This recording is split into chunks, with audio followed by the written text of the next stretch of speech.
Well, good morning, good afternoon, good evening, whatever time it is, wherever you are tuning in.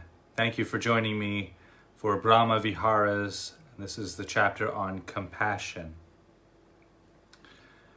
Now, when I signed off yesterday, I promised that I would be bringing into the practice today the lyrics of one of my favorite Pink Floyd songs and relating that to the meditations on compassion. However, as often happens in live theater, there's been some changes to the schedule, and saddened deliver the news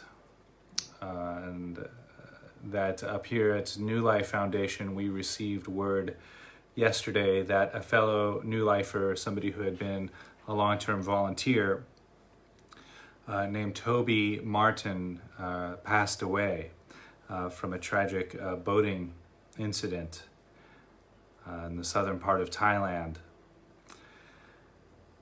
And it is these moments in life that bring people together through compassion. And I thought, it was requested that I dedicate to this episode of A Voice from of the Brahma Viharas to Tobey, and that's my pleasure to do so. He was a beautiful fellow, a gentle giant, and he will be sorely missed by everybody who knew him. So that is today's episode. I'll be talking about impermanence, the human condition, and how compassion can be used in these situations to bring people together and to grow.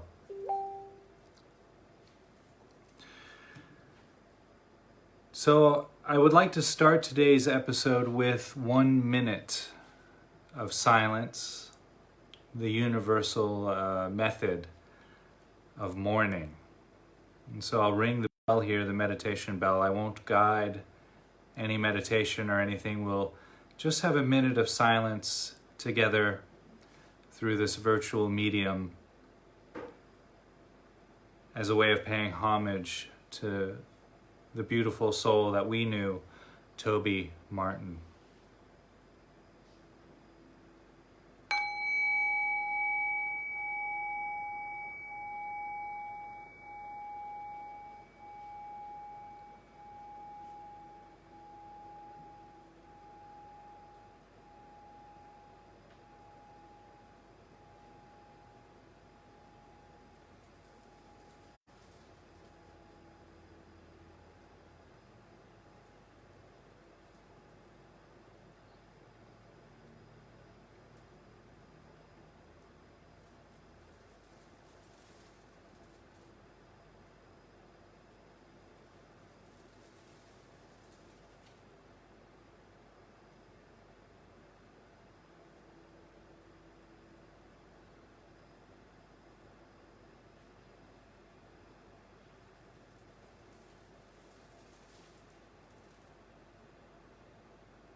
And truly, I feel in times of mourning that silence holds the greatest wisdom.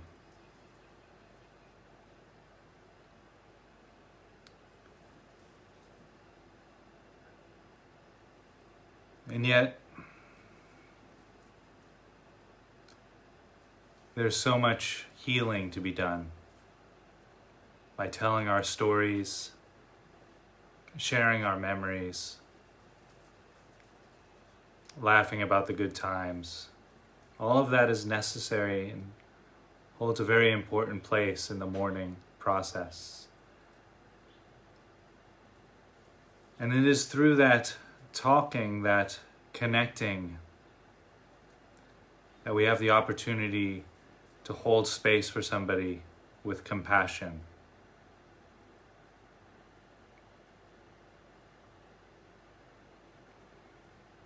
It was the Buddha who pointed out that as human beings we suffer from the processes of birth, sickness, aging, and death, the processes inherent in the human condition. We're given a human body, we're guaranteed to experience these 4 experiences. And to a greater or lesser degree, we suffer when those are upon us. But I don't think that was the only reason why the Buddha pointed that out. I think the Buddha pointed out this condition because he recognized that it unites us all as human beings. That we could come together through these experiences.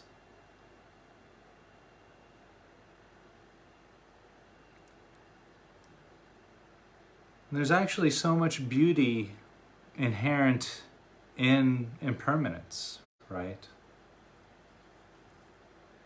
If you come across a man or a woman who's aged gracefully, lines all across their face, their body, frail, weak, yet they've moved through that process with acceptance. There's a light that radiates from their eyes, that shines out through their skin, even though their skin is now paper thin and frail.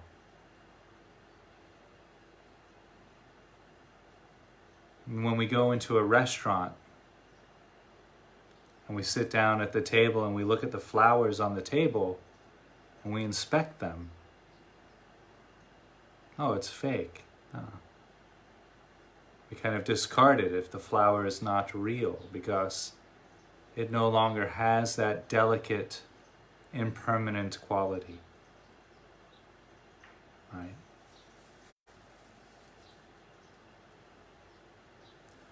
And it seems that as human beings, we want to see that delicate, impermanent quality. We want to relate to that impermanence, that we find beauty inherent in that experience.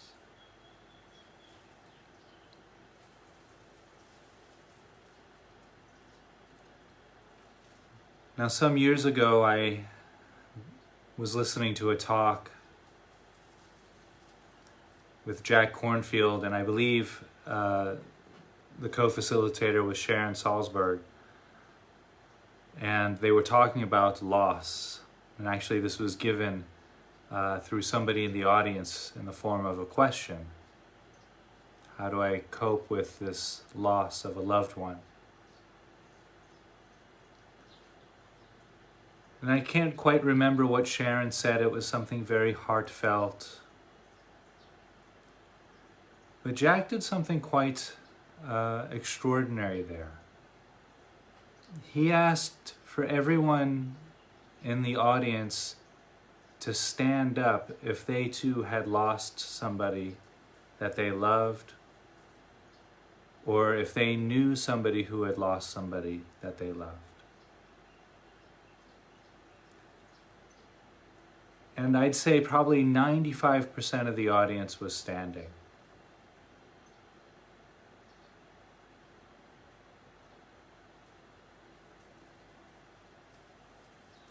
And so, knowing this, we don't have to go at it alone. That the pain we feel when we lose somebody is not personal.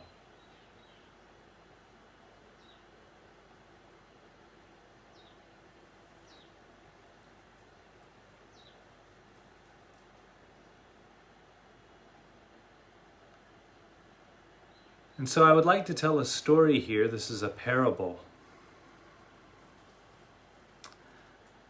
This comes from the Buddhist tradition.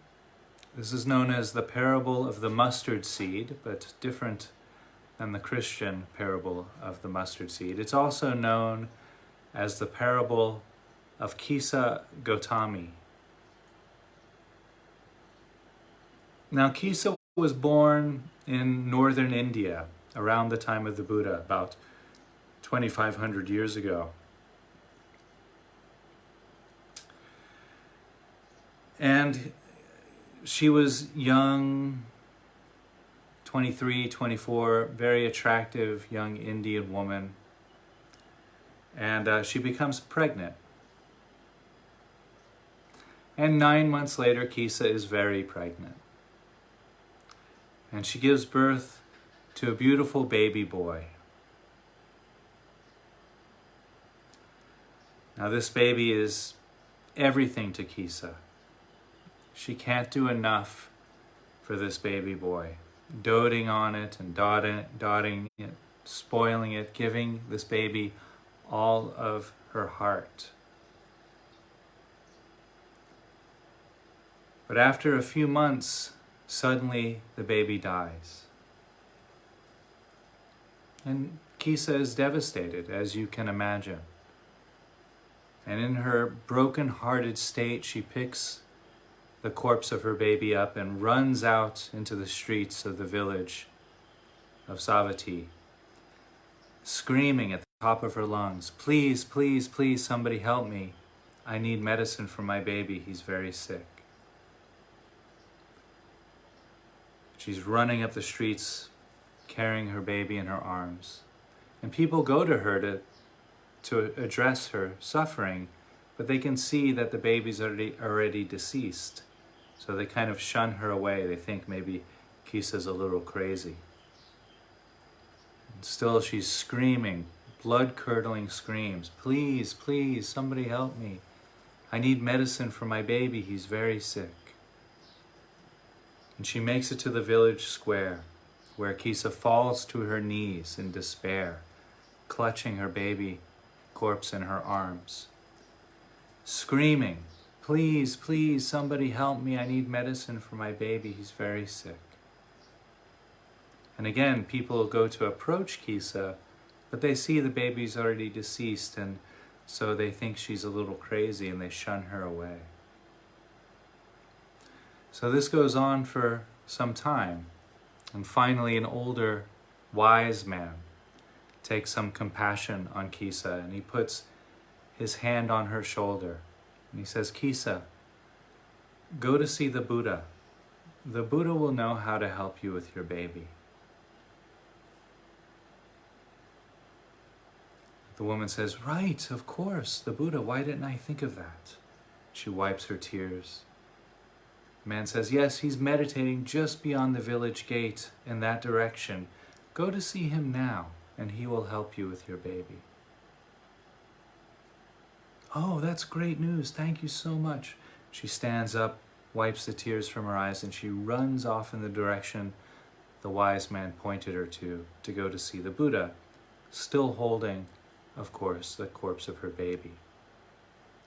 And she runs out the village gate, she's running up the hill, and she sees the Buddha meditating underneath a tree there, as he liked to do. And she falls to her knees in front of the Buddha, the corpse of her baby in front of her. She says, "Buddha, Buddha, Buddha, please, please help me with my baby. He's very sick. We need medicine. Can you please help us?" The Buddha looks at Kisa and the baby and surveys the situation. And finally he says, Kisa, I can help you. What I want you to do is go back to the village and get one mustard seed from each household in the village. And when you have a hand filled with mustard seeds, come back to me and bring the mustard seeds to me. And Kisa says, oh, I can do that. Mustard seeds, no problem. The Buddha says, but there's one stipulation. The mustard seeds must come from households that haven't experienced any death.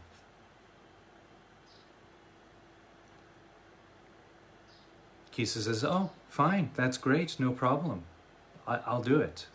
Wonderful. She stands up, wipes the tears from her eyes, and holding the corpse of her baby in her arms, she runs back to the village, eager to collect her handful of mustard seeds. Now she knocks on the first door.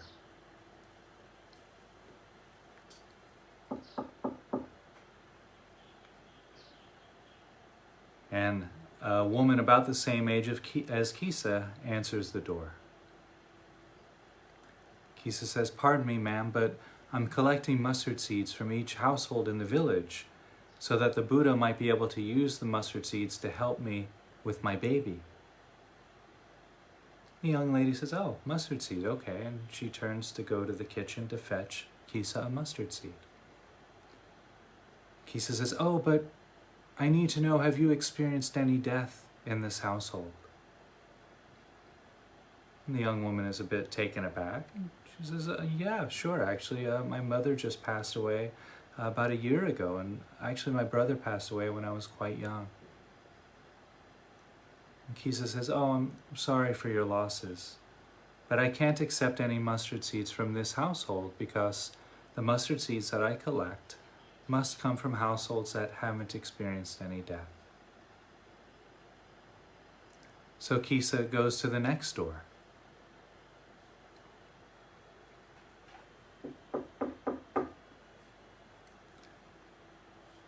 And a middle-aged man answers the door, probably about 5 years older than me. And answers the door. Kisa says, pardon me, sir, but I'm collecting mustard seeds from a household in the village so that the Buddha might be able to use the mustard seeds to help me with my baby. He's very sick. The man says, oh, mustard seed, okay. He turns around. Kisa says, but I need to know, have you experienced any death in this household? The man says, well, yeah, actually, both my parents have passed away. One of my closest friends died. I've lost a couple of uncles. I've experienced quite a bit of death. Kisa says, oh, I'm terribly sorry for your losses, but I can't accept any mustard seeds from this household because the mustard seeds that I collect must come from households that haven't experienced any death. So Kisa goes to the next door and knocks on that door. And an elderly man answers on a cane. And Kisa says, pardon me, sir, but I'm collecting mustard seeds from each household in the village so that the Buddha might be able to help me with my baby. The elderly man says, oh, okay, mustard seed. And he hobbles on his cane. He's moving towards the kitchen, and Kisa remembers, oh, but I need to know, have you experienced any death in this household? The elderly man kind of laughs, chuckles. Well, look at me. I'm elderly. I've outlived almost all of my family and friends, so yes. Kisa says, I'm terribly sorry for your losses, sir, but I can't accept any mustard seeds from this household because the mustard seeds that I collect must come from households that haven't experienced any death. And she goes to the next door, and the next door, and the next door, and the door after that, and the door after that, and the next door too. And finally, Kisa recognizes and realizes the lesson that the Buddha has given her. And again, she falls to her knees, sobbing and crying, holding the corpse of her baby. But now her tears are not only from her broken heart, but in recognition that it isn't personal. That the pain that she's feeling, it's the universal pain. That we all experience this type of experience. And so through that teaching, Kisa learns to transform her suffering into compassion.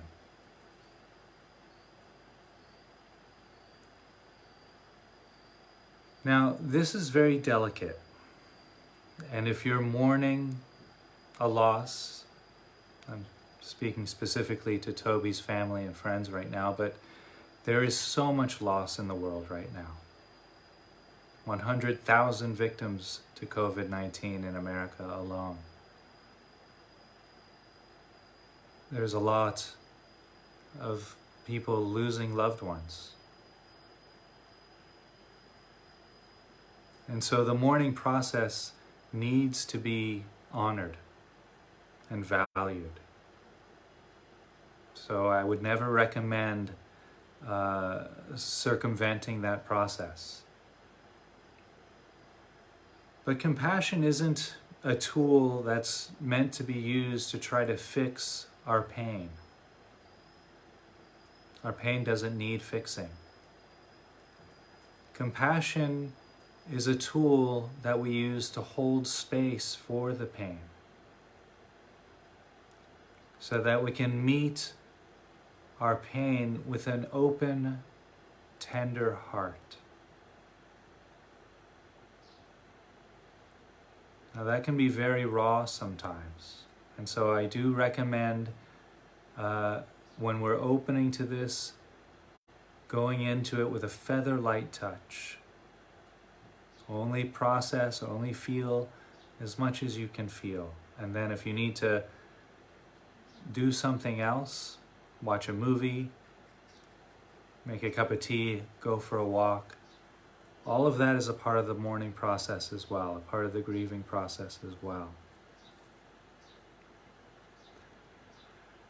So one of the techniques that is used, that I found great benefit in, and I've experienced quite a bit of loss through death in my own life too. When I was 16, my best friend, and my very best friend, I don't mean a friend that I felt we were closer after they passed away, but really, literally, the soul that I was closest to for many years lost his life to a sudden asthma attack when I was 16.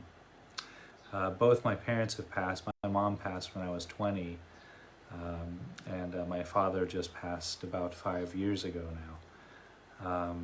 I've lost uncles, several friends to various causes. So I'm no stranger to this process. But one technique that my teacher gave me, one meditation technique that is so helpful, is kind of a mutation of a practice traditionally called Tonglen.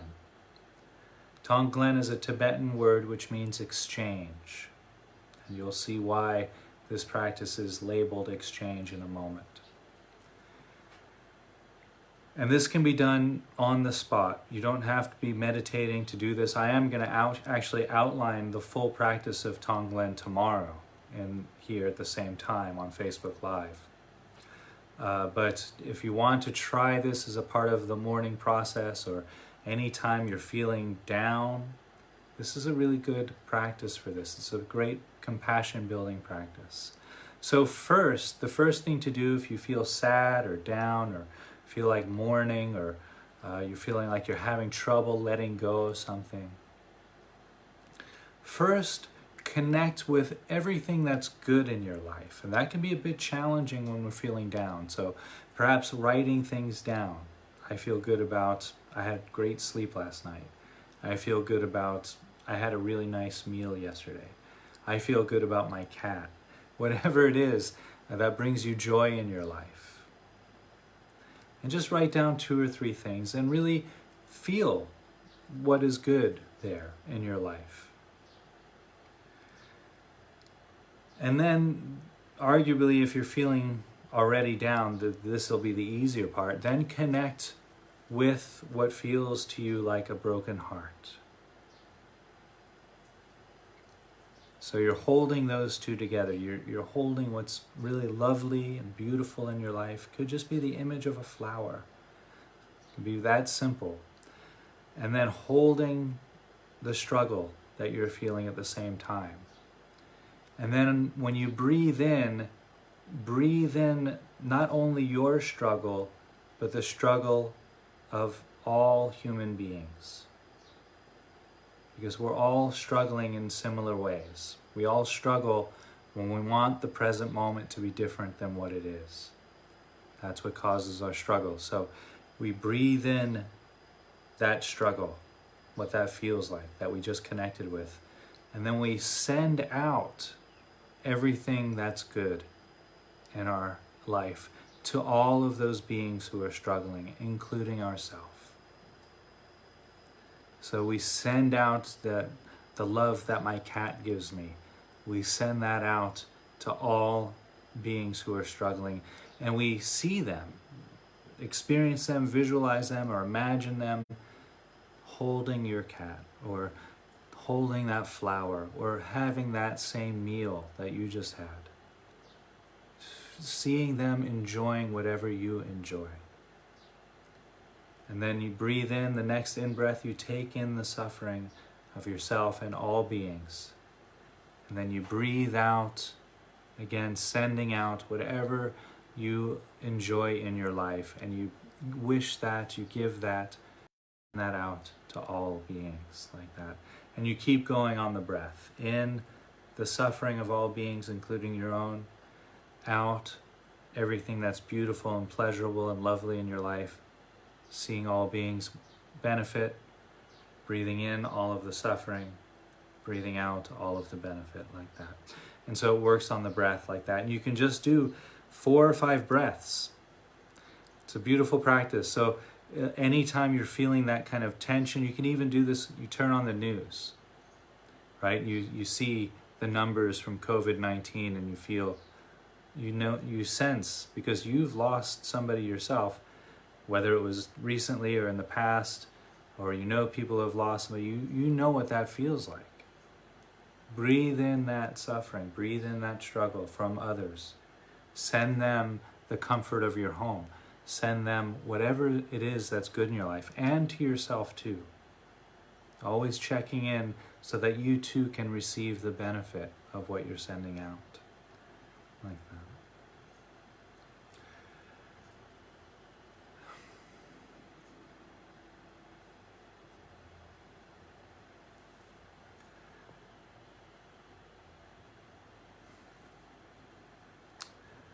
So I hope everybody who has been listening and watching this episode has received some benefit, some relief.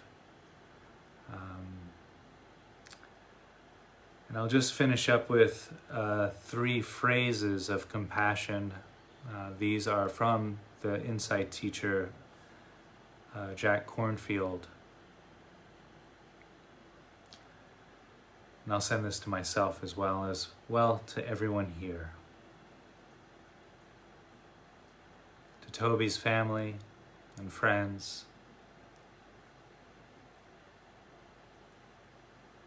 May we all be held in compassion.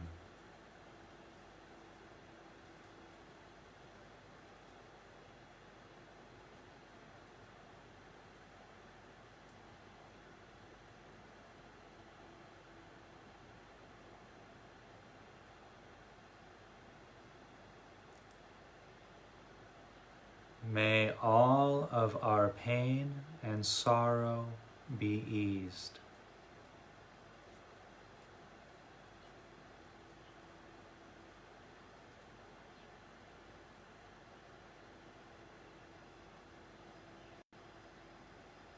May all of our hearts be at peace.